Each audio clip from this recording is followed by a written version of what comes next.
ಇವುಗಳಿಗೆ ಹಗಲಿಗಿಂತ ರಾತ್ರಿ ಹೊತ್ತೇ ತುಂಬಾ ಇಷ್ಟ. ನಾವು ರಾತ್ರಿ ಹೊತ್ತು ಏನಾದರೂ ಕಿಚನ್ಗೆ ಹೋದಾಗ ಅಥವಾ ಬಾತ್ರೂಮ್ಗೆ ಹೋಗಿ ಏನಾದರೂ ಲೈಟ್ ಆನ್ ಮಾಡಿದಾಗ ಅವು ಗುಡುಗುಡುನು ಓಡೋಗ್ತಾ ಇರ್ತವೆ. ಇವೊಂಥರ ಎಲ್ಲರ ಮನೆಯ ನೆಂಟ್ರಿ ಇದ್ದಂಗೆ. ಇವುಗಳಿಗೆ ಶ್ರೀಮಂತರು ಬಡವರು ಯಾವ ಮನೆಯೂ ಕೂಡ ನೋಡೋದಿಲ್ಲ. ಪ್ರತಿಯೊಂದು ಮನೆಯಲ್ಲೂ ಜಿರಳೆಗಳು ಇದ್ದೇ ಇರ್ತವೆ. ಜಿರಳೆಗಳು ಇಲ್ಲದಂತಹ ಮನೆಗಳಂತೂ ಇಲ್ಲವೇ ಇಲ್ಲ. ಅವುಗಳನ್ನ ಓಡಿಸೋದಂತೂ ಅಷ್ಟು ಸುಲಭದ ಮಾತಂತೂ ಅಲ್ವೇ ಅಲ್ಲ. ಎಷ್ಟೊಂದು ಸ್ಪ್ರೇ ಇಟ್ಟು ಎಲ್ಲ ಹೊಡೆದ್ರೂ ಕೂಡ ಅವಂತೂ ಕಡಿಮೆ ಆಗೋದೇ ಇಲ್ಲ. ಜಿರಳೆಗಳ ಸ್ವಾಭಾವಿಕ ಗುಣ ಏನಂದರೆ, ಮನುಷ್ಯರು ಎಲ್ಲಿ ಇರ್ತಾರೋ ಅಲ್ಲಿ ಅವು ಬಂದು ನೆಲೆಸುವ ಕೀಟಗಳು. ಮನೆಯಲ್ಲಿ ಜಿರಳೆಗಳು ಹೆಚ್ಚಾದಂತೆ ಅನಾರೋಗ್ಯವು ಕೂಡ ಹೆಚ್ಚಾಗ್ತಾ ಹೋಗುತ್ತೆ ಸ್ನೇಹಿತರೆ.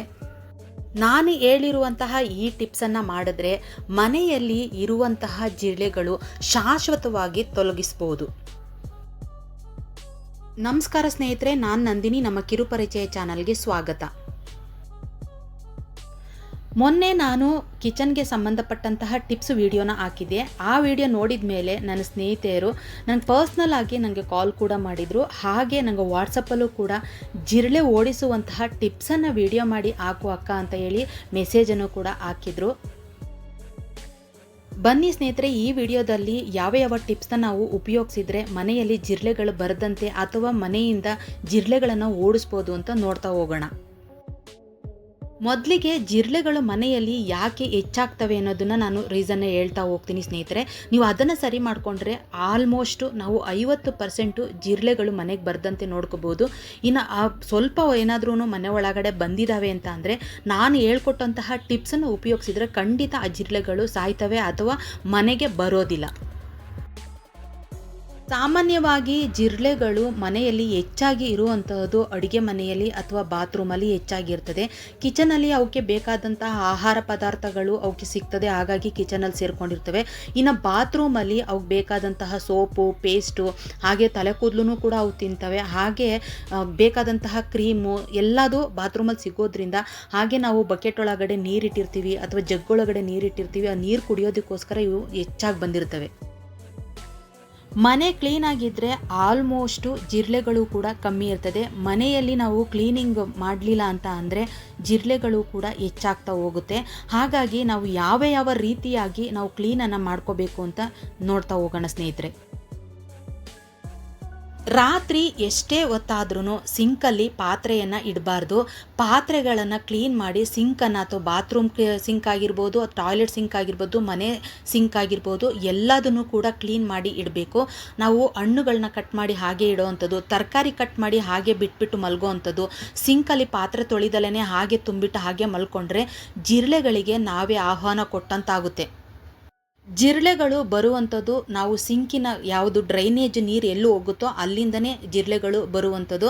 ಹಾಗಾಗಿ ನಾವು ಸಿಂಕಲ್ಲಿ ಪಾತ್ರೆಗಳು ಇಳ್ದಲೇ ಇರೋತಿ ನೀಟಾಗಿ ಕ್ಲೀನಾಗಿ ನಾವು ಇಟ್ಕೋಬೇಕು. ಇನ್ನು ಅಡುಗೆ ಮನೆಯಲ್ಲಿ ನಾವು ಇಟ್ಟಿರುವಂತಹ ಡಸ್ಟ್ಬಿನ್ನು ಯಾವಾಗಲೂ ಖಾಲಿ ಇರೋ ಥರ ನೋಡ್ಕೋಬೇಕು. ಅದು ರಾತ್ರಿ ಹೊತ್ತಂತೂ ಅದು ತುಂಬಿರಬಾರ್ದು. ಆವಾಗವಾಗ ಡಸ್ಟ್ಬಿನ್ ಕವರ್ನ ಚೇಂಜ್ ಮಾಡ್ತಾ ಇರಿ. ಅಂದರೆ ಡಸ್ಟ್ಬಿನ್ ಒಳಗಡೆ ಇರುವಂತಹ ಕಸವನ್ನು ಆವಾಗವಾಗ ಕ್ಲೀನ್ ಮಾಡ್ಕೋತಾ ಇರಬೇಕು. ಅಡುಗೆ ಮನೆಯಲ್ಲಿ ಈ ಥರ ತೆರೆದಂತಹ ಡಸ್ಟ್ಬಿನ್ನನ್ನು ಉಪಯೋಗಿಸಬಾರ್ದು. ಮುಚ್ಚಳ ಇರುವಂತಹ ಡಸ್ಟ್ಬಿನ್ನನ್ನು ನಾವು ಉಪಯೋಗಿಸ್ಬೇಕು. ಆಹಾರ ಪದಾರ್ಥಗಳೆಲ್ಲ ಒಳಗಡೆ ಇರಬೇಕಾದ್ರೆ ಅದು ಮುಚ್ಚಿದರೆ ಅಟ್ಲೀಸ್ಟ್ ಜಿರಳೆ ಹೋಗಿ ತಿಂದು ಆಚೆ ಬರೋದಕ್ಕಾಗೋದಿಲ್ಲ. ಈ ಥರ ನೀವು ಓಪನ್ ಆಗಿರುವಂತಹ ಡಸ್ಟ್ಬಿನ್ನನ್ನು ನಾವು ಉಪಯೋಗಿಸಿದರೆ ಆ ಜಿರಳೆಗಳು ತಿಂದು ಆಹಾರವನ್ನು ಇನ್ನೂ ಅವಕ್ಕೆ ಇರೋದಕ್ಕೆ ನಾವೇನೇ ಜಾಗ ಮಾಡಿಕೊಟ್ಟಂಗಾಗುತ್ತೆ. ನಾವು ಪ್ರತಿದಿನ ಸ್ಟವನ್ನು ಕ್ಲೀನ್ ಮಾಡ್ಕೊತೀವಿ, ಆದರೆ ಸ್ಟವ್ ಕೆಳಗಡೆ ಹಾಗೆ ಸ್ಟವ್ ಹಿಂದೆ ಅದು ಏನಾದರೂ ಬಿದ್ದಿದ್ರೆ, ಅಂದರೆ ಊಟ ಏನಾದರೂ ಅಥವಾ ಏನಾದರೂ ಬಿದ್ದಿದ್ರೆ, ಅದು ನಾವು ಏನಾದರೂ ಎಣ್ಣೆನಲ್ಲಿ ಕರಿಬೇಕಾದ್ರೆ ಅದೇನಾದರೂ ಸ್ವಲ್ಪ ಬಿದ್ದಿದ್ರೆ ಏನಾಗುತ್ತೆ, ಜಿರಳೆಗಳು ಜಾಸ್ತಿ ಸೇರ್ಕೊಳ್ತವೆ. ಹಾಗೆ ಜಿರಳೆಗಳು ಅವು ತಿಂದು ಏನಾಗುತ್ತೆ, ಸ್ಟವ್ ಒಳಗಡೆ ಸೇರ್ಕೊಬಿಡ್ತದೆ. ಹಾಗಾಗಿ ನಾವು ಸ್ಟವ್ ಕೆಳಗಡೆ ಹಾಗೆ ಸ್ಟವ್ ಹಿಂದೆ ನಾವು ನೀಟಾಗಿ ಅದನ್ನು ಕ್ಲೀನ್ ಮಾಡ್ಕೋಬೇಕು. ಬಿದ್ದಿರುವಂಥ ಆಹಾರವನ್ನೆಲ್ಲ ನಾವು ಕ್ಲೀನಾಗಿ ಅದನ್ನು ಕ್ಲೀನ್ ಮಾಡ್ಕೊಬಿಟ್ರೆ ಜಿರಳೆಗಳು ಬರೋದಿಲ್ಲ. ರಾತ್ರಿ ಹೊತ್ತು ಏನಾದರೂ ಊಟ ಮಿಕ್ಕಿದರೆ ಅದನ್ನು ಓಪನ್ ಆಗಿ ಇಡಬಾರ್ದು. ಅದನ್ನು ಒಂದು ಟೈಟ್ ಆಗಿರುವಂತಹ ಒಂದು ಡಬ್ಬಿ ಒಳಗಡೆ ಹಾಕಿ ಅದನ್ನು ಮುಚ್ಚಳ ಹಾಕಿ ಇಡಬೇಕು. ಮನೆಯಲ್ಲಿ ಹಳೆ ಬುಕ್ಸು, ದಿನಪತ್ರಿಕೆ ಅಥವಾ ಪೇಪರ್ಸ್ ಏನಾದರೂ ಇದ್ದರೆ ಮ್ಯಾಗ್ಝಿನ್ ಬುಕ್ಗಳನ್ನ ಎಲ್ಲಂದರಲ್ಲಿ ಬಿಸಾಡಬಾರ್ದು. ಹಾಗೆ ಇವು ಹಳೇದಾದಂತೆ ಮನೆಯಲ್ಲಿ ಕೂಡ ನಾವು ಇಟ್ಕೋಬಾರ್ದು. ಅದರಲ್ಲೂ ಕಾರ್ಡ್ಬೋರ್ಡ್ ಇದೆಯಲ್ಲ, ಕಾರ್ಡ್ಬೋರ್ಡ್ ವಾಸನೆಗೆ ಜಿರಳೆಗಳು ಬಂದು ಜಾಸ್ತಿ ಸೇರ್ಕತ್ತವೆ. ಫ್ರಿಡ್ಜನ್ನ ಆಗಾಗ ನಾವು ಕ್ಲೀನ್ ಮಾಡ್ಕೋಬೇಕು. ಆದಷ್ಟು ಮನೆಯ ಕಿಚನನ್ನು ನಾವು ಸ್ವಚ್ಛಗೊಳಿಸಬೇಕು. ವಾರಕ್ಕೊಮ್ಮೆ ಆದ್ರೂ ಕೂಡ ನಾವು ಕಿಚನನ್ನು ಕ್ಲೀನ್ ಮಾಡ್ಕೋಬೇಕು. ಜಿರಳೆಗಳು ಎಷ್ಟು ಅಪಾಯಕಾರಿ ಅಂದರೆ, ಜಿರಳೆಗಳು ನಮ್ಮ ಮನೆ ಅಡಿಗೆ ಊಟ ಅಷ್ಟೇ ತಿನ್ನಲ್ಲ, ಅವು ಸತ್ತ ಸಸ್ಯಗಳು, ಪ್ರಾಣಿಗಳು, ಹಾಗೆ ಮಲವಸ್ತುಗಳು, ಅಂಟು, ಸಾಬೂನು, ಕಾಗದ, ಚರ್ಮಗಳನ್ನು ಕೂಡ ಅವು ತಿಂತವೆ. ಸಾಮಾನ್ಯವಾಗಿ ಜಿರಳೆಗಳು ರಾತ್ರಿ ಹೊತ್ತು ಹೆಚ್ಚು ಆ್ಯಕ್ಟಿವ್ ಆಗಿರ್ತವೆ. ಕತ್ತಲೆ ಎಲ್ಲಿರ್ತದೋ ಹಾಗೆ ತೇವಾಂಶ ಎಲ್ಲಿರ್ತದೋ ಆ ಜಾಗವನ್ನು ಅವು ಇಷ್ಟಪಡ್ತವೆ. ಒಂದು ಜಿರಳೆ ಅದರ ಜೀವಿತದ ಅವಧಿಯಲ್ಲಿ 300ರಿಂದ 400 ಮೊಟ್ಟೆಗಳನ್ನ ಇಟ್ಟು ಜಿರಳೆಗಳ ಸಂಖ್ಯೆಯನ್ನು ಹೆಚ್ಚು ಮಾಡುತ್ತೆ. ಒಂದು ಜಿರಳೆ ಕೂಡ ಮನೆ ಒಳಗಡೆ ಬಂದು ಸೇರಿಕೊಂಡ್ರೆ ಮನೆ ತುಂಬ ಜಿರಳೆಗಳನ್ನು ಇದು ಮಾಡಿ ಇಡ್ತದೆ. ಇದು ನಮ್ಮ ಊಟದ ಮೇಲೆ ಕೂತು ಇದು ಮಲವಿಸರ್ಜನೆಯನ್ನು ಮಾಡಿ ಆಹಾರ ಪದಾರ್ಥಗಳೆಲ್ಲವನ್ನು ಕೂಡ ಕಲುಷಿತಗೊಳಿಸ್ತದೆ. ಹಾಗೆ ಭಯಾನಕ ರೋಗಗಳನ್ನು ಕೂಡ ಇದು ಬರೆಸುತ್ತೆ. ಈ ಜಿರಳೆಗಳಿಂದ ನಮ್ಮಲ್ಲಿ ಸೋಂಕು ಹೆಚ್ಚಾಗ್ಬೋದು, ಅಲರ್ಜಿ, ಉಸಿರಾಟದ ಸಮಸ್ಯೆಗಳನ್ನು ಕೂಡ ಇದು ಉಂಟು ಮಾಡುತ್ತೆ. ಹಾಗೆ ಅತಿಸಾರ ಭೇದಿ, ಹೊಟ್ಟೆ ನೋವು, ಜ್ವರದಂಥವು ಕೂಡ ಇದು ಜಾಸ್ತಿ ಹೆಚ್ಚು ಮಾಡುತ್ತೆ. ಅದರಲ್ಲೂ ಮಕ್ಕಳೇನಾದ್ರು ಇದ್ದರೆ ಅಥವಾ ವಯಸ್ಸಾದವರು ಇದ್ದರೆ ಅಥವಾ ಕಡಿಮೆ ರೋಗ ನಿರೋಧಕ ಶಕ್ತಿ ಇರುವಂಥವ್ರು ಇದ್ದರೆ ಇದಂತೂ ತುಂಬಾ ಅಪಾಯಕಾರಿ. ಜಿರಳೆಗಳು ಒಂದು ಚಿಕ್ಕ ಗಾತ್ರದ ಒಂದು ಜಾಗ ಇದ್ರೂ ಕೂಡ ಹೋಗಿ ಸೇರ್ಕೊಳ್ತತೆ. ₹1 ಕಾಯಿನ ಗಾತ್ರದಷ್ಟು ಜಾಗ ಇದ್ರೂ ಕೂಡ ಅಡುಗೆ ಮನೆಯಲ್ಲಿ, ಬಾತ್ರೂಮಲ್ಲಿ ಹೋಗಿ ಸೇರಿಕೊಂಡು ಅವು ಹೆಚ್ಚು ಜಿರಳೆಗಳನ್ನು ಮಾಡುತ್ತೆ. ಹಾಗಾಗಿ ಬಾತ್ರೂಮು, ಕಿಚನಲ್ಲಿ ಯಾವುದಾದ್ರೂ ಹೋಲ್ಸ್ ಇದ್ದರೆ ಅಥವಾ ಏನಾದರೂ ಕ್ರ್ಯಾಕ್ಸ್ ಇದ್ದರೆ ಅದನ್ನು ಫಸ್ಟು ಮುಚ್ಚಬೇಕು. ಅಡುಗೆ ಮನೆಯಲ್ಲಿ ನಾವು ಕ್ಲೀನ್ ಮಾಡೋದಕ್ಕೆ, ಒರೆಸೋದಕ್ಕೆ ಅಂತ ಬಟ್ಟೆ ಇಟ್ಕೊಂಡಿರ್ತೀವಿ. ಅದು ರಾತ್ರಿ ಹೊತ್ತು ನಾವು ಅಡುಗೆ ಮನೆಯಲ್ಲಿ ಇಡಬಾರ್ದು. ಯಾಕೆಂದರೆ ಅದರಲ್ಲಿ ತೇವಾಂಶ ಇರೋದ್ರಿಂದ ರಾತ್ರಿ ಹೊತ್ತು ಜಿರಳೆಗಳು ಆ ಒರೆಸೋ ಬಟ್ಟೆಗೆ ಬಂದು ಕೂತ್ಕೊಂಡು ಅದರಲ್ಲಿರುವಂತಹ ತೇವಾಂಶದ ನೀರನ್ನು ನಾವು ಕುಡಿತವೆ. ಹಾಗಾಗಿ ರಾತ್ರಿ ಹೊತ್ತು ಕಿಚನನ್ನು ನಾವು ಕ್ಲೀನ್ ಮಾಡುವಂತಹ ಬಟ್ಟೆಯನ್ನು ಕಿಚನಲ್ಲಿ ಇಡಬಾರ್ದು, ಆಚೆ ನಾವು ಒಣಗಾಕಬೇಕು. ಸಾಮಾನ್ಯವಾಗಿ ಅಡುಗೆ ಮನೆಯಲ್ಲಿ ಗಾಳಿ ಬೆಳಕು ಜಾಸ್ತಿ ಇರೋ ಥರ ನೋಡ್ಕೋಬೇಕು. ಹಾಗೆ ನಾವು ಅಡುಗೆ ಮಾಡಿದ ತಕ್ಷಣವೇ ಅಡುಗೆಯ ವಾಸನೆ ಇರುತ್ತಲ್ಲ, ಅದು ಎಕ್ಸಿಟ್ ಫ್ಯಾನ್ ಹಾಕಿ ಅದ್ರ ವಾಸನೆ ಎಲ್ಲ ಹೊರ ಹೋಗುವಂತೆ ನಾವು ಮಾಡಬೇಕು. ಇಲ್ಲ ಅಂದರೆ ಅದು ವಾಸನೆಗೆ ಜಿರಳೆಗಳು ಹೆಚ್ಚಾಗಿ ಕಿಚನ್ ಒಳಗಡೆ ಬಂದು ಸೇರಿಕೊಳ್ತವೆ. ರಾತ್ರಿಯ ಹೊತ್ತು ಬಾತ್ರೂಮಲ್ಲಿ ಬಕೆಟಲ್ಲಾಗಲಿ ಅಥವಾ ಜಗ್ಗಲಾಗಲಿ ನೀರನ್ನು ತುಂಬಿ ಇಡಬಾರ್ದು. ಅವು ಜಿರಳೆಗಳಿಗೆ ಬಾತ್ರೂಮಲ್ಲಿ ಹೆಚ್ಚಾಗಿ ಯಾಕಿರ್ತವೆ ಅಂತಂದರೆ ಅಲ್ಲಿ ನೀರಿನ ಅಂಶ ಹೆಚ್ಚಾಗಿರೋದ್ರಿಂದ ಬಾತ್ರೂಮಲ್ಲಿ ಹೆಚ್ಚಾಗಿರ್ತವೆ. ಹಾಗಾಗಿ ಜಗ್ಗಲ್ಲಿ ಅಥವಾ ಬಕೆಟಲ್ಲಿ ನೀರನ್ನು ರಾತ್ರಿ ಹೊತ್ತು ತುಂಬಿಡಬಾರ್ದು. ಜಿರಳೆಗಳನ್ನು ಓಡಿಸೋ ಟಿಪ್ಸ್ ಹೇಳ್ತೀನಿ ಅಂತ ಇಷ್ಟೆಲ್ಲ ಹೇಳ್ತಿದ್ದಾರೆ ಅಂತ ಅನ್ಕೋಬೇಡಿ ಸ್ನೇಹಿತರೆ. Prevention better then cure. ಮೊದಲಿಗೆ ಜಿರಳೆಗಳನ್ನೇ ನಾವು ಬರದಂತೆ ಮಾಡಿಕೊಂಡ್ರೆ ಜಿರಳೆಗಳ ಸಂಖ್ಯೆ ಹೆಚ್ಚಾಗದಂತೆ ನೋಡ್ಕೋಬೋದು. ಹಾಗಾಗಿ ಮನೆಯನ್ನು ನಾವು ಸ್ವಚ್ಛವಾಗಿ ಇಡೋದ್ರಿಂದ ಬಾತ್ರೂಮು ಹಾಗೆ ಕಿಚನ್ನು ಎರಡು ತುಂಬ ಮುಖ್ಯವಾಗಿ ನಾವು ನೀಟಾಗಿ ಇಟ್ಕೊಳ್ಳೋದ್ರಿಂದ ಜಿರಳೆಗಳು ಆದಷ್ಟು ಕಮ್ಮಿ ಆಗ್ತದೆ.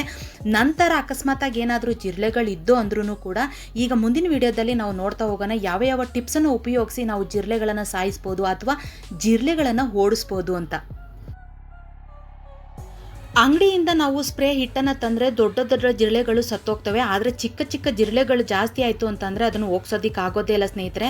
ಅದು ರಾತ್ರಿ ಹೊತ್ತು ಜಾಸ್ತಿ ಇದೆ ಅಂದರೆ ಇದ್ರ ಕೂಟ ಕಮ್ಮಿ ಇದೆ ಅಂತ. ಬೆಳಿಗ್ಗೆ ಹೊತ್ತು ಕೂಡ ನಾವು ಮನೆ ಒಳಗಡೆ ಜಿರಳೆ ಓಡಾಡೋದನ್ನು ನೋಡ್ತೀವಿ ಅಂತ ಅಂದರೆ ಇದ್ರ ಸಂಖ್ಯೆ ಹೆಚ್ಚಾಗಿದೆ ಅಂತ. ಜಿರಳೆಯನ್ನು ಓಡಿಸುವಂತಹ ಮೊದಲನೇ ಟಿಪ್ಸನ್ನು ಇಲ್ಲಿ ಮೊದಲು ನೋಡೋಣ ಸ್ನೇಹಿತರೆ. ನಾನಿಲ್ಲಿ 2 ಊದುಗಡ್ಡಿ ಅಥವಾ ಗಂಧದ ಕಡ್ಡಿಯನ್ನು ತೊಗೊಂಡಿದ್ದೀನಿ.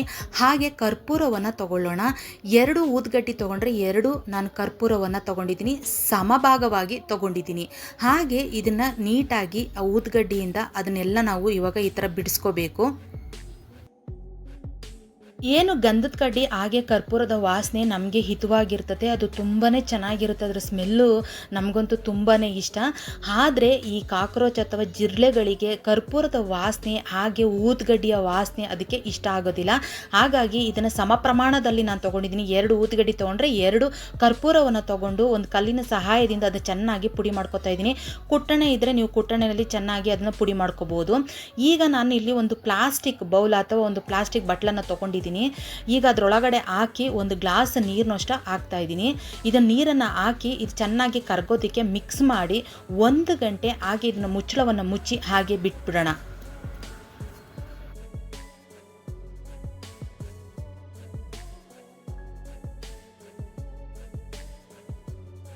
1 ಗಂಟೆ ಆಯಿತು. ಇವಾಗ ನೀವು ನೋಡ್ತಾ ಇರ್ಬೋದು, ಮುಚ್ಚಳವನ್ನು ತೆಗೆದು ತೋರಿಸ್ತಾ ಇದ್ದೀನಿ.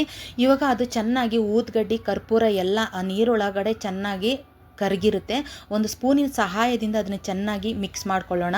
ಇದನ್ನು ಸ್ವಲ್ಪ ಫಿಲ್ಟ್ರ್ ಮಾಡ್ಕೋಬೇಕು. ಏನಾದರೂ ನಿಮ್ಮ ಮನೆಯಲ್ಲಿ ಸ್ಪ್ರೇ ಬಾಟಲು ಅಥವಾ ಒಂದು ವಾಟ್ರ್ ಬಾಟಲು ಅಥವಾ ಜ್ಯೂಸ್ ಚಿಕ್ಕ ಚಿಕ್ಕ ಬಾಟಲ್ಗಳು ಯಾವುದಾದ್ರೂ ಒಂದು ಬಾಟಲ್ಗಳು ಇದ್ದೇ ಇರ್ತದೆ. ಅದನ್ನು ಮುಚ್ಚಳಕ್ಕೆ ಒಂದು ಪಿನ್ನಿನ ಸಹಾಯದಿಂದ ಹೋಲ್ಸನ್ನು ಮಾಡಿಕೊಂಡು ಆ ಫಿಲ್ಟ್ರನ್ನು ಮಾಡಿರುವಂತಹ ಒಂದು ಆ ಲಿಕ್ವಿಡ್ ಏನು ನಾವು ತಯಾರು ಮಾಡ್ಕೊಂಡಿದ್ದೀವಿ, ಊದ್ಗಡ್ಡಿ ಹಾಗೆ ಕರ್ಪೂರವನ್ನು ಹೀಗೆ ಎಲ್ಲೆಲ್ಲಿ ಜಿರಳೆಗಳು ಬರ್ತದೆ, ಅಂದರೆ ಬಾತ್ರೂಮಿನ ಸಿಂಕ್ ಆಗಿರ್ಬೋದು ಅಥವಾ ಅಡುಗೆ ಮನೆಯ ಸಿಂಕ್ ಆಗಿರ್ಬೋದು ಅಥವಾ ಒಂದು ಕಿಚನ್ನಿನೊಳಗಡೆ ಸ್ಟವ್ ಕೆಳಗಡೆ ಇರಬಹುದು, ಎಲ್ಲ ಕಡೆ ಇದನ್ನು ನಾವು ರಾತ್ರಿ ಮಲಗುವಾಗ ಇದನ್ನ ಸ್ಪ್ರೇ ಮಾಡ್ಕೋಬೇಕು. ಬಹಳ ಮುಖ್ಯವಾಗಿ ಬಾತ್ರೂಮಿನ ನೀರು ಹೋಗುತ್ತಲ್ಲ, ಡ್ರೈನೇಜ್, ಅಲ್ಲಿ ನಾವು ರಾತ್ರಿ ಹೊತ್ತು ಇದನ್ನು ಸ್ಪ್ರೇ ಮಾಡಬೇಕು. ಹಾಗೆ ಇದನ್ನು ಸ್ಪ್ರೇ ಕೂಡ ಮಾಡಬಹುದು ಅಥವಾ ಒಂದು ಕಾಟನ್ ಸಹಾಯ, ಒಂದು ಕಾಟನ್ ಆಗಿರ್ಬೋದು ಅಥವಾ ಏನಾದರೂ ಒಂದು ಕಾಟನ್ ಬಟ್ಟೆಗಳನ್ನ ಈ ಥರ ಅದರೊಳಗಡೆ ಅದ್ದಿ ಜಿರಳೆಗಳು ಎಲ್ಲಿ ಹೆಚ್ಚಾಗಿ ಇರುತ್ತವೋ ಆ ಜಾಗಕ್ಕೆ ಇದನ್ನು ಕಾಟನ್ ಬಾಲ್ನ ನಾವು ಇಡ್ತಾ ಹೋಗಬೇಕು. ಈ ಥರ ನಾವು ಮಾಡೋದ್ರಿಂದ ಇದ್ರ ವಾಸನೆಗೆ ಜಿರಳೆಗಳು ಓಡಿ ಹೋಗ್ತವೆ ಅಥವಾ ಇದ್ರೂ ಕೂಡ ಅವು ಸತ್ತೋಗ್ತವೆ. ಈ ಕಾಟನ್ ಅಥವಾ ಹತ್ತಿ ಒಳಗಡೆ ನಾವು ಅದ್ದಿ ನಾವು ಓವನ್ ಕೆಳಗಡೆ, ಫ್ರಿಡ್ಜ್ ಕೆಳಗಡೆ, ವಾಷಿಂಗ್ ಮಿಷಿನ್ ಕೆಳಗಡೆ, ಹಾಗೆ ಕಟ್ಲು ಕೆಳಗಡೆ ಅಥವಾ ನಾವೇನಾದರೂ ವಾರ್ಡ್ರೋಬ್ ಏನಾದರೂ ಮನೆಯಲ್ಲಿದ್ದರೆ ವಾರ್ಡ್ರೋಬ್ ಕೆಳಗಡೆ ನಾವು ಇದನ್ನು ಇಡೋದ್ರಿಂದ ಆ ಜಿರಳೆಗಳು ಅದ್ರ ವಾಸನೆಗೆ ಬರೋದಿಲ್ಲ. ಎಲ್ಲೆಲ್ಲಿ ಜಿರಳೆಗಳು ಬರ್ತವೆ ಅಂತ ಎಲ್ಲಿರ್ತಾವೋ, ಅಂದರೆ ಜಾಸ್ತಿ ಎಲ್ಲೆಲ್ಲಿ ಜಿರಳೆಗಳು ಇರ್ತಾವೋ ಅಂಥ ಜಾಗದಲ್ಲಿ ಈ ಹತ್ತಿಯನ್ನು ನಾವು ಇಡಬೇಕು.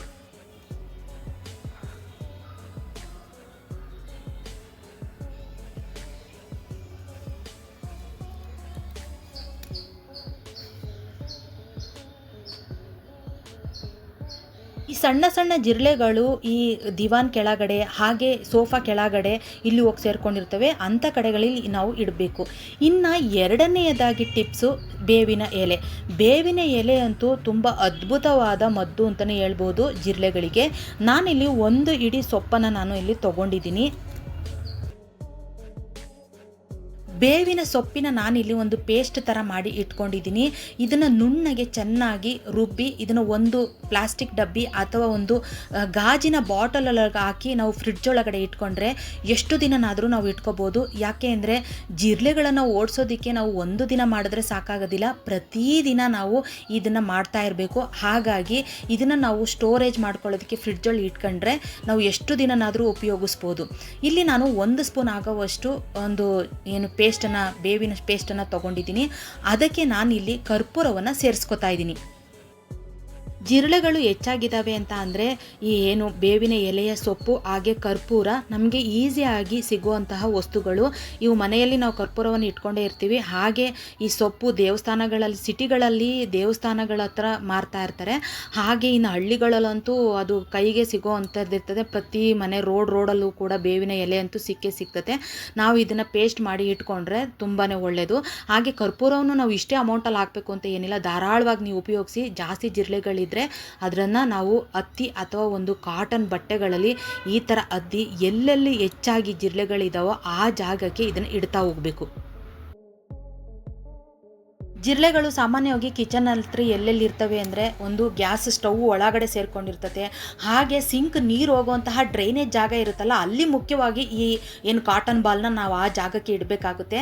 ಇದು ಬೇವಿನ ಎಲೆ ಸೊಪ್ಪಿನ ವಾಸನೆ ಹಾಗೆ ಕರ್ಪೂರದ ವಾಸನೆಗೆ ಅದು ಬರೋದಿಲ್ಲ, ಬಂದ್ರೂ ಕೂಡ ಆ ಜಾಗದಲ್ಲಿ ಉಳ್ಕೊಳ್ಳೋದಿಲ್ಲ, ಅದು ಆಚೆ ಓಡೋಗುತ್ತೆ.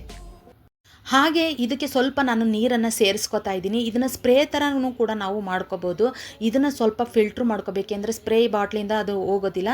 ಮನೆಯಲ್ಲಿ ಎಲ್ಲರ ಮನೆಯಲ್ಲೂ ಕೂಡ ಒಂದು ವಾಟ್ರ್ ಬಾಟ್ಲ್ ಅಥವಾ ಜ್ಯೂಸ್ ಬಾಟ್ಲ್ ಇದ್ದೇ ಇರ್ತದೆ. ಹಾಗಾಗಿ ಇದನ್ನು ಸ್ವಲ್ಪ ನಾವು ಫಿಲ್ಟ್ರ್ ಮಾಡಿ ಆ ಬಾಟ್ಲೊಳಗಡೆ ಹಾಕಿ ಆ ಮುಚ್ಚಳಕ್ಕೆ ಸ್ವಲ್ಪ ಹೋಲ್ಸನ್ನು ಮಾಡಿ ಎಲ್ಲೆಲ್ಲಿ ಕಾಕ್ರೋಚ್ಗಳು ಇದ್ದಾವೋ, ಅಂದರೆ ಜಿರಳೆಗಳು ಇರ್ತಾವೋ ಆ ಜಾಗಕ್ಕೆಲ್ಲ ಸ್ವಲ್ಪ ಸ್ಪ್ರೇ ಮಾಡ್ತಾ ಹೋಗಬೇಕು. ಪ್ರತಿದಿನ ಮಾಡಬೇಕು. ಇದನ್ನು ರಾತ್ರಿ ಮಲಗುವಾಗ ನಾವು ಇದನ್ನು ಮಾಡಬೇಕಾಗುತ್ತೆ.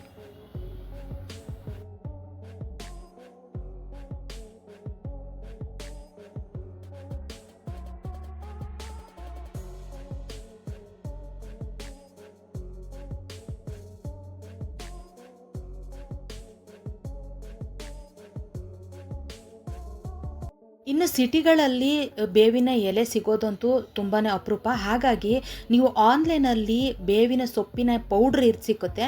ಅದನ್ನು ಕೂಡ ನೀವು ತರಿಸಿ ಮನೆಯಲ್ಲಿ ಇಟ್ಕೋಬೋದು. ಎಲೆ ಆದರೆ ಅದರಲ್ಲಿ ನ್ಯಾಚುರಲ್ ಆಗಿ ವಾಸನೆ ಜಾಸ್ತಿ ಇರುತ್ತೆ. ಇದು ಪೌಡ್ರಲ್ಲಿ ಅದು ಹೇಗಿರುತ್ತೆ ಅಂತ ಗೊತ್ತಿಲ್ಲ. ಆದರೆ ಆನ್‌ಲೈನಲ್ಲಿ ಪೌಡ್ರ್ ಕೂಡ ಸಿಕ್ಕುತ್ತೆ. ಅದನ್ನು ಕೂಡ ನೀವು ತಂದು ಮನೆಯಲ್ಲಿ ಇಟ್ಕೋಬೋದು. ಈ ರೀತಿ ಪೇಸ್ಟ್ ಆಗಿ ಮಾಡಿ ಉಪಯೋಗಿಸ್ಬೋದು. ಜಿರಳೆಯನ್ನು ಓಡಿಸುವಂತಹ 3ನೇ ಟಿಪ್ಸನ್ನು ನೋಡೋಣ ಸ್ನೇಹಿತರೆ. ಈಗ ನಾನಿಲ್ಲಿ 1 ಇಡಿ ಆಗುವಷ್ಟು ತುಳಸಿ ಸೊಪ್ಪನ್ನು ತೊಗೊಂಡಿದ್ದೀನಿ. ಹಾಗೆ 1 ಇಡಿ ಆಗುವಷ್ಟು ಬೇವಿನ ಸೊಪ್ಪನ್ನು ತೊಗೊಂಡಿದ್ದೀನಿ. ಇವೆರಡನ್ನು ಚೆನ್ನಾಗಿ ಈಗ ನೀರಲ್ಲಿ ನಾವು ಕುದಿಸೋಣ. ಇದನ್ನು ಒಂದು 10 ನಿಮಿಷ ಚೆನ್ನಾಗಿ ನೀರನ್ನು ಕುದಿಸಿದ್ರೆ ಆ ತುಳಸಿ ಎಲೆಯ ರಸ ಹಾಗೆ ಬೇವಿನ ಸೊಪ್ಪಿನ ರಸ ಎಲ್ಲ ನೀರಲ್ಲಿ ಬಿಟ್ಕೊಳ್ಳುತ್ತೆ. ಇದನ್ನು ನಾನೀಗ ಫಿಲ್ಟ್ರ್ ಮಾಡಿ ಇಟ್ಕೊಂಡಿದ್ದೀನಿ. ಇದ್ರ ಒಳಗಡೆ ಎಲ್ಲರ ಮನೆಯಲ್ಲೂ ವಿನೆಗರ್ ಸೊಲ್ಯೂಷನ್ನು ಸಿಕ್ಕುತ್ತೆ. ಇದನ್ನು ನಾನಿಲ್ಲಿ 4ರಿಂದ 5 ಸ್ಪೂನಷ್ಟು ಇದನ್ನು ನಾನು ಸೇರಿಸ್ಕೊತಾ ಇದ್ದೀನಿ. ಏನು ಈ ಬೇವಿನ ಸೊಪ್ಪಿನ ಎಲೆ ವಾಸನೆ ಹಾಗೆ ತುಳಸಿ ಸೊಪ್ಪಿನ ವಾಸನೆ ಹಾಗೆ ವಿನೆಗರ್ ಸೊಲ್ಯೂಷನ್ ಇದೆಯಲ್ಲ ಆ ವಾಸನೆ ಜಿರಳೆಗಳಿಗೆ ಇಡಿಸೋದಿಲ್ಲ. ನಾವೆಲ್ಲಿ ಸ್ಪ್ರೇ ಮಾಡ್ತೀವಿ ಆ ಜಾಗದಿಂದ ಓಡೋಗುತ್ತೆ ಅಥವಾ ಮನೆ ಒಳಗಡೆ ಅದು ಬರೋದಿಲ್ಲ. ಈಗ ನಾವು ಮಾಡ್ಕೊಂಡಿರುವಂತಹ ಒಂದು ಮೆಡಿಸಿನ್ ಅಥವಾ ಒಂದು ಸೊಲ್ಯೂಷನನ್ನು 2-3 ದಿನಕ್ಕೆ ಒಂದು ಸಲ ಮಾಡಿಕೊಂಡ್ರೆ ಸಾಕು. ಒಂದು 2-3 ಲೀಟ್ರನ್ನ ನಾವು ಒಟ್ಟಿಗೆ ಮಾಡಿ ಇಟ್ಕೊಂಡ್ರೆ ದಿನ ರಾತ್ರಿ ನಾವು ಮಲಗುವಾಗ ಸ್ಪ್ರೇ ಬಾಟಲಿಂದ ಅಥವಾ ಒಂದು ವಾಟರ್ ಬಾಟಲ್ಗೆ ಹಾಕಿ ಅದನ್ನು ಎಲ್ಲೆಲ್ಲಿ ಕಿಚನ್ ಒಳಗಡೆ ಅಥವಾ ಬಾತ್ರೂಮ್ ಒಳಗಡೆ ಎಲ್ಲೆಲ್ಲಿ ಕಾಕ್ರೋಚ್ ಅಥವಾ ಜಿರಳೆಗಳು ಹೆಚ್ಚಾಗಿರ್ತವೋ ಅಲ್ಲಿ ನಾವು ಸ್ಪ್ರೇ ಮಾಡಿ ಮಲಗಬೇಕು.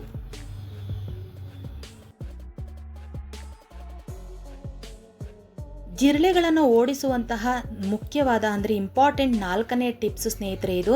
ಇಲ್ಲಿ ನಾನು ಬೋರಿಕ್ ಆಸಿಡ್ ಪೌಡ್ರನ್ನು ತೊಗೊಂಡಿದ್ದೀನಿ. ಇದು ಎಲ್ಲ ಮೆಡಿಕಲ್ ಸ್ಟೋರಲ್ಲೂ ಸಿಕ್ಕುತ್ತೆ. ಇದು ಯಾವ ಪೌಡ್ರ್ ಅಂದರೆ ನಾವು ಕ್ಯಾರಮ್ ಬೋರ್ಡ್ ಆಡುವಾಗ ಉಪಯೋಗಿಸುವಂತಹ ಪೌಡರು. 2 ಸ್ಪೂನ್ ಆಗುವಷ್ಟು ನಾನಿಲ್ಲಿ ಮೈದಾ ಹಿಟ್ಟನ್ನು ತೊಗೋತಾ ಇದ್ದೀನಿ. ಇಲ್ಲಿ ಗೋಧಿ ಹಿಟ್ಟನ್ನು ಕೂಡ ತೊಗೋಬೋದು.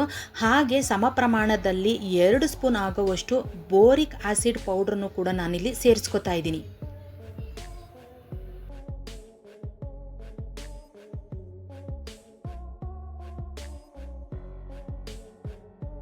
ಹಾಗೆ ಇದರಲ್ಲಿ ನಾನು 2 ಸ್ಪೂನ್ ಆಗುವಷ್ಟು ಸಕ್ಕರೆಯನ್ನು ಸೇರಿಸ್ಕೊತಾ ಇದ್ದೀನಿ. ಹಾಗೆ 2 ಸ್ಪೂನ್ ಆಗುವಷ್ಟು ಹಾಲನ್ನು ನಾನಿಲ್ಲಿ ಇದಕ್ಕೆ ಸೇರಿಸ್ಕೊತಾ ಇದ್ದೀನಿ. ಈ ಜಿರಳೆಗಳಿಗೆ ಹಾಲು ಮತ್ತು ಸಕ್ಕರೆಯ ಅಟ್ರಾಕ್ಷನಿಗೆ ಇದನ್ನು ತಿನ್ನೋದಕ್ಕೆ ಬರ್ತದೆ. ಆದರೆ ಈ ಬೋರಿಕ್ ಆಸಿಡ್ ಇದೆಯಲ್ಲ ಇದು ತುಂಬಾ ಅದು ಜಿರಳೆಗಳಿಗೆ ಒಳ್ಳೆ ಮೆಡಿಸಿನು. ಈ ಬೋರಿಕ್ ಆಸಿಡ್ ಎಲ್ಲಿ ಇರ್ತದೋ ಅಲ್ಲಿ ಜಿರಳೆಗಳು ಸುಳಿಯೋದೇ ಇಲ್ಲ. ಆದರೆ ಇದು ಮಕ್ಕಳಿರುವಂತಹ ಜಾಗದಲ್ಲಿ ಅಂದರೆ ಮನೆಗಳಲ್ಲಿ ಇದನ್ನು ಉಪಯೋಗಿಸೋದು ತುಂಬಾ ಕಷ್ಟ. ಈಗ ನಾನು ಮೊದಲು ಹೇಳಿದಂತಹ 3 ಟಿಪ್ಸು ಯಾವುದೇ ರೀತಿಯ ಸೈಡ್ ಎಫೆಕ್ಟ್ ಇಲ್ಲ. ಅದನ್ನು ಎಷ್ಟಾದರೂ ಉಪಯೋಗಿಸ್ಬೋದು. ಮಕ್ಕಳಿಗೂ ಕೂಡ ಯಾವುದೇ ರೀತಿ ಡೇಂಜರ ಇಲ್ಲ. ಆದರೆ ಇದು ಬೋರಿಕ್ ಆಸಿಡನ್ನು ನೀವು ಉಪಯೋಗಿಸುವಾಗ ಸ್ವಲ್ಪ ನೋಡಿಕೊಂಡು ಮಕ್ಕಳಿರುವಂತಹ ಮನೆಗಳಲ್ಲಿ ಇದನ್ನು ಸ್ವಲ್ಪ ಹುಷಾರಾಗಿ ಉಪಯೋಗಿಸ್ಬೇಕು. 2 ಸ್ಪೂನು ಮೈದಾ ಹಿಟ್ಟು, 2 ಸ್ಪೂನು ಬೋರಿಕ್ ಆಸಿಡ್ ಪೌಡರು, ಹಾಗೆ 2 ಸ್ಪೂನ್ ಸಕ್ಕರೆ, 2 ಸ್ಪೂನ್ ಆಗೋವಷ್ಟು ನಾನಿಲ್ಲಿ ಹಾಲನ್ನು ಸೇರಿಸ್ಕೊಂಡಿದ್ದೀನಿ. ಹಾಗೆ ಅದಕ್ಕೆ ಸ್ವಲ್ಪ ನೀರನ್ನು ಸೇರಿಸಿ ನಾವು ಏನು ಚಪಾತಿ ಮಾಡುವ ಗೋಧಿ ಹಿಟ್ಟಿನ ಅದಕ್ಕೆ ನಾನಿಲ್ಲಿ ನೀಟಾಗಿ ಇದನ್ನು ಮಿಕ್ಸ್ ಮಾಡ್ಕೋಬೇಕು. ಸಕ್ಕರೆ ಮತ್ತು ಹಾಲಿನ ರುಚಿಗೆ ಅದನ್ನು ತಿನ್ನೋದಕ್ಕೆ ಜಿರಳೆಗಳು ಬರ್ತದೆ. ಆದರೆ ಇಲ್ಲಿ ಬೋರಿಕ್ ಆಸಿಡನ್ನು ತಿನ್ನೋದ್ರಿಂದ ಅವು ಸಾಯ್ತವೆ ಅಥವಾ ಅದರ ವಾಸನೆಗೆ ಮನೆ ಬಿಟ್ಟು ಜಿರಳೆಗಳು ಓಡಿ ಹೋಗ್ತವೆ. ಇಲ್ಲಿ ನಾನು ಸಣ್ಣ ಸಣ್ಣ ಉಂಡೆಗಳಾಗಿ ಅದನ್ನು ಮಾಡ್ಕೋತಾ ಇದ್ದೀನಿ. ಇದು ಯಾವ ಶೇಪಲ್ಲಾದ್ರೂ ನಾವು ಮಾಡ್ಕೋಬೋದು. ಇದನ್ನು ನಾವು ಒಂದು ಸಲ ಮಾಡಿ ಇಟ್ಕೊಬಿಟ್ರೆ ನೀವು ತಿಂಗಳುಗಟ್ಟಲೆ ನಾವು ಇಟ್ಕೋಬೋದು. ಒಂದು ಡಬ್ಬಿಲಿ ಹಾಕಿ ಇದನ್ನು ಒಣಗಿಸಿ ಇಟ್ಕೊಬಿಡಬೇಕು. ಅಂದರೆ ಬಿಸಿಲಲ್ಲಿ ಒಣಗಿಸೋದೇನು ಬೇಡ. ಇದನ್ನು ಫ್ಯಾನ್ ಕೆಳಗಡೆ ಇಟ್ಟರೆ ಅದು ಡ್ರೈ ಆಗಿ ಹೋಗುತ್ತೆ, ಅಂದರೆ ಒಣಗೋಗುತ್ತೆ. ಎಲ್ಲೆಲ್ಲಿ ಜಿರಳೆಗಳು ಬರ್ತಾವೋ ಅಲ್ಲಲ್ಲಿ ಈ ಉಂಡೆಗಳನ್ನ ಇಟ್ಟರೆ ಸಾಕು, ಜಿರಳೆಗಳು ಮನೆಯಲ್ಲಿ ಸುಳಿಯೋದೇ ಇಲ್ಲ. ಆ ಬೋರಿಕ್ ಆಸಿಡ್ ಪೌಡ್ರ್ ವಾಸನೆ ಕಂಡ್ರೇ ಜಿರಳೆಗಳು ಓಡಿ ಹೋಗ್ತವೆ. ನಾನು ಮನೆಯಲ್ಲಿ ಇದನ್ನು ಡ್ರೈ ಮಾಡಿ ಹಾಗೆ ಒಣಗಿಸಿ ಅಂದರೆ ಫ್ಯಾನ್ ಕೆಳಗಡೆ ಇಟ್ಟು ಒಣಗಿಸಿ ಇಟ್ಕೊಂಡಿದ್ದೀನಿ. ಇದನ್ನು ಎಲ್ಲೆಲ್ಲಿ ಜಿರಳೆಗಳು ಇರ್ತಾವೋ ಅಂದರೆ ವಾರ್ಡ್ರೋಬ್ ಆಗಿರ್ಬೋದು, ವಾಷಿಂಗ್ ಮಿಷಿನು, ಫ್ರಿಡ್ಜು ಅಥವಾ ಡ್ರೈನೇಜ್ ಎಲ್ಲೆಲ್ಲಿ ಮುಖ್ಯವಾಗಿ ಡ್ರೈನೇಜಿಂದನೇ ಕಾಕ್ರೋಚ್ಗಳು ಜಾಸ್ತಿ ಬರುವಂಥದ್ದು, ಸಿಂಕ್ ನೀರು ಹೋಗುವಂತಹ ಜಾಗ ಇರುತ್ತಲ್ಲ ಆ ಡ್ರೈನೇಜು, ಹಾಗೆ ಬಾತ್ರೂಮಲ್ಲಿ ಇರುವಂತಹ ಒಂದು ಡ್ರೈನೇಜು, ಎಲ್ಲ ಕಡೆಗಳಲ್ಲೂ ಈ ಬೋರಿಕ್ ಆಸಿಡ್ನ ಈ ಬಾಲ್ ಇದೆಯೋ ಅಂದರೆ ಬೋರಿಕ್ ಆಸಿಡಿನ ಈ ಉಂಡೆಗಳನ್ನ ನಾವು ಆ ಜಾಗದಲ್ಲಿ ಇಡ್ತಾ ಇರಬೇಕು. ಇದ್ರ ವಾಸನೆಗೆ ಅವು ಬರೋದು ಇಲ್ಲ, ಇದ್ರೂ ಕೂಡ ಅವು ಮನೆಯಿಂದ ಓಡೋಗ್ತವೆ. ಏನು ಬೋರಿಕ್ ಆಸಿಡ್ ಈ ಉಂಡೆಗಳು ಇದಾವೋ ಆ ಉಂಡೆಗಳನ್ನ 15 ದಿವಸಕ್ಕೊಮ್ಮೆ ಅಥವಾ ಒಂದು ತಿಂಗಳಿಗೊಮ್ಮೆ ನಾವು ಬದಲಾಯಿಸಿ ಹೊಸ ಉಂಡೆಗಳನ್ನ ನಾವು ಇಡಬೇಕು. ಇದ್ರ ವಾಸನೆಗೆ ಜಿರಳೆಗಳು ಅಂತೂ ಬರೋದೇ ಇಲ್ಲ. ಇದು ಎಕ್ಸಲೆಂಟ್ ಮೆಡಿಸಿನ್ ಅಂತಲೇ ಹೇಳ್ಬೋದು. ಇನ್ನೂ ಹಲವಾರು ಟಿಪ್ಸ್ಗಳು ಜಿರಳೆಗಳಿಗೆ ಸಂಬಂಧಪಟ್ಟಂತೆ ಇದೆ. ಆದರೆ ವಿಡಿಯೋ ಆಲ್ರೆಡಿ ಲೆಂತಿ ಆಗಿರೋದ್ರಿಂದ ನಾನು ಮುಂದಿನ ವಿಡಿಯೋದಲ್ಲಿ ಜಿರಳೆಗಳಿಗೆ ಸಂಬಂಧಪಟ್ಟ ಇನ್ನಷ್ಟು ಟಿಪ್ಸ್ಗಳನ್ನ ನಾನು ಹಾಕ್ತಾ ಇರ್ತೀನಿ. ಯಾರಿಗೆಲ್ಲ ಈ ಮಾಹಿತಿ ಇಷ್ಟ ಆಯಿತು ದಯವಿಟ್ಟು ಲೈಕ್ ಕೊಡಿ. ಹಾಗೆ ಸಬ್ಸ್ಕ್ರೈಬ್ ಆಗದಲ್ಲೇ ಯಾರೆಲ್ಲ ವಿಡಿಯೋ ನೋಡ್ತಾ ಇದ್ದೀರಿ ದಯವಿಟ್ಟು ಸಬ್ಸ್ಕ್ರೈಬ್ ಮಾಡ್ಕೊಂಡು ವಿಡಿಯೋ ನೋಡಿ. ಫಸ್ಟು ನೋಟಿಫಿಕೇಷನ್ನು ನಿಮಗೆ ಬರುತ್ತೆ ಅಂತ ಹೇಳ್ತಾ ವಿಡಿಯೋನ ಮುಗಿಸ್ತಾ ಇದ್ದೀನಿ. ಇನ್ನಷ್ಟು ಟಿಪ್ಸೊಂದಿಗೆ ನಿಮ್ಮೊಂದಿಗೆ ಬರ್ತೀನಿ.